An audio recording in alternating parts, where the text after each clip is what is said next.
Bir zamonlar 1938-yilda Samarqandda taqdiri butun bir mamlakat timsoliga aylanuvchi bir bola dunyoga keldi. U bolaligidan bilimga chanqoq edi. Har tong daftar ustida o'tgan onlari, maktabdagi har bir yutug'i uning xarakteri va kelajagi uchun mustahkam poydevor bo'lib xizmat qildi. 21-maktabni oltin medal bilan tamomlagani uning mehnatsevarligi va mukammallikka intilishining ilk e'tirofi bo'ldi.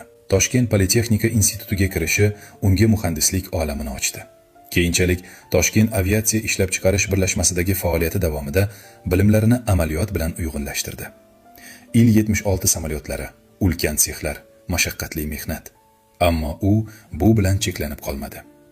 Iqtisod sohasidagi ikkinchi oliy ta'lim unga raqamlarni, boshqaruvni, insonlarni va mamlakat kelajagini yanada chuqurroq anglash imkonini berdi.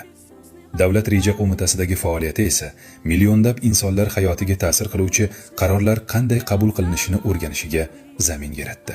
1989-yil uning hayotida ham, mamlakat tarixida ham burilish davri bo'ldi. O'zgarishlar davrida u xalq oldiga chiqib, tinchlik, barqarorlik va umid uchun mas'uliyatni zimmasiga oldi.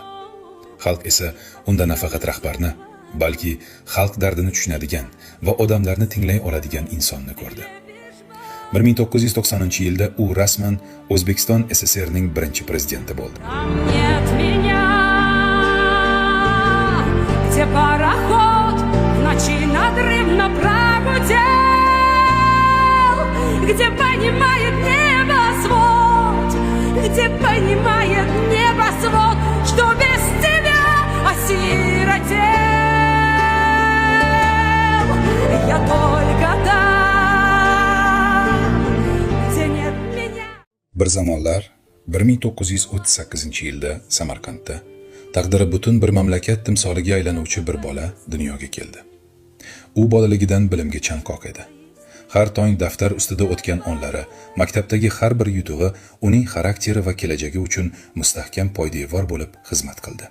21-maktabni oltin medal bilan tamomlagani uning mehnatsevarligi va mukammallikka intilishining ilk e'tirofi bo'ldi. Toshkent Politexnika institutiga kirishi unga muhandislik olamini ochdi. Keyinchalik Toshkent aviatsiya ishlab chiqarish birlashmasidagi faoliyati davomida bilimlarini amaliyot bilan uyg'unlashtirdi. Il-76 samolyotlari, ulkan sexlar, mashaqqatli mehnat. Ammo u bu bilan cheklanib qolmadi.